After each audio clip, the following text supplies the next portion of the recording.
कल मुझे कोई पूछता था कि इतनी समस्याएं लोग आपके सामने रखते हैं तो आप परेशान नहीं होते? मैंने उन्हें कहा, समस्या अपनी ना हो तो परेशानी का कोई कारण नहीं होता।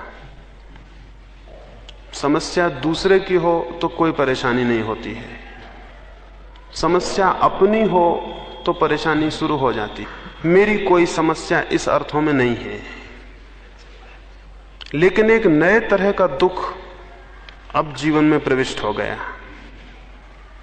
और वो दुख ये है कि मैं अपने चारों तरफ जिन लोगों को भी देखता हूं, उन्हें इतनी परेशानी में और इतनी पीड़ा में अनुभव करता हूं, जबकि मुझे लगता है उनके हल इतने आसान हैं, जबकि मुझे लगता है कि वो द्वार खटखटाएंगे और द्वार खुल जाएगा, और वो द्वार पर खड़े ही रो रहे हैं। तो एक बहुत नए किस्म के दुख और पीड़ा का अनुभव होता है। एक छोटी सी पारसी कहानी में पढ़ता था, एक अंधा आदमी और उसका एक मित्र एक रेगिस्तान को पार करते थे। वे दोनों अलग अलग यात्रा पर निकले थे, रास्ते में मिलना हो गया और वो आंख वाला आदमी उस अंधे आदमी को अपने साथ ले लिया। वे कुछ दिन साथ साथ चले, उनमें मैत्री घनी हो गई। एक दिन सुबह अंधे आदमी की आंख, अंधा आदमी पहले उठ गया, सुबह उसकी नींद पहले खुल गई। उसने टटोल के अपनी लकड़ी ढूंढी। मरुस्थल की रात थी और ठंड के दिन थे। लकड़ी तो उसे नहीं मिली। एक सांप पड़ा हुआ था जो ठंड के मारे एकदम सिकुड़ के कड़ा हो गया था। उसने उसे उठा लिया। उसने भगवान को धन्यवाद दिया कि मेरी लकड़ी तो खो गई, लेकिन उससे बहुत ज्यादा बेहतर, बहुत चिकनी और बहुत सुंदर लकड़ी मुझे तुमने दे दी।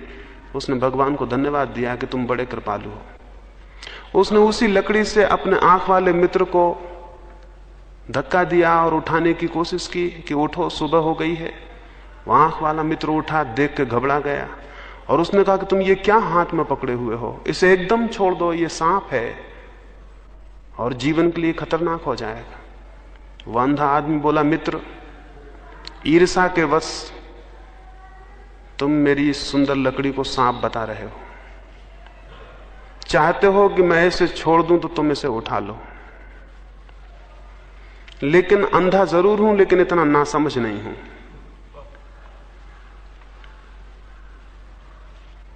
उस आंख वाले आदमी ने कहा, पागल हो गए हो, उसे एकदम छोड़ दो, वो सांप है और जीवन का खतरा है। अंधा आदमी हंसा और बोला, तुम इतने दिन मेरे साथ रहे, लेकिन ये न समझ पाए कि मैं भी समझदार हूं।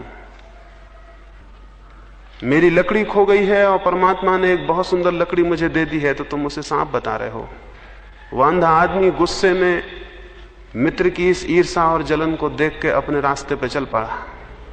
थोड़ी देर में सूरज निकला और वो सांप की सिकुड़न समाप्त हो गई, उसकी सर्दी मिट गई। उसमें फिर प्राण का संचार हुआ और उसने उस अंधे आदमी को काट लिया। मैं जिस दुख की आपको बात कह रहा हूं वो वही दुख है जो उस सुबह उस आंख वाले आदमी को उस अंधे मित्र के प्रति हुआ होगा। वैसे ही एक दुख में चारों तरफ जो लोग दिखाई पड़ते हैं उनके प्रति मुझे अनुभव होता है। वे हाथ में जो लिए हैं वो लकड़ी नहीं है, वे हाथ में जो लिए हैं वो सांप है।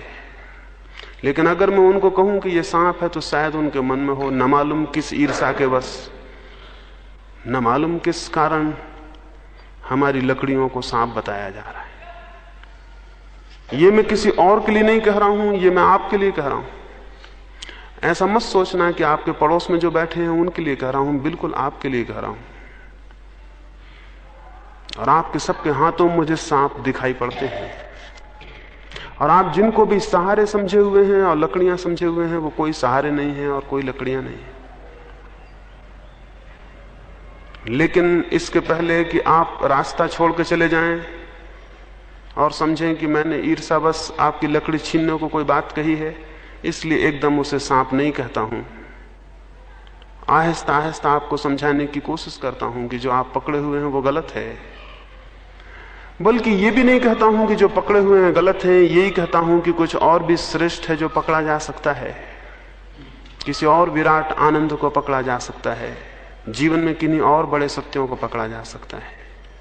जो आप पकड़े हैं वो आपके डुबाने का कारण हो जाएगा। जीवन भर हम जो करते हैं वही हमें डुबा देता है, सारे जीवन को नष्ट कर देता है। और जब जीवन नष्ट हो जाता है, समाप्त हो जाता है, तब हमें जो पीड़ा और परेशानी पकड़ती है, मृत्यु के क्षण में, अंतिम दिनों में जो मनुष्य को कष्ट पकड़ लेता है, जो संताप पकड़ लेता है, वो यही होता है कि एक बहुत अद्भुत जीवन को मैंने व्यर्थ खो दिया।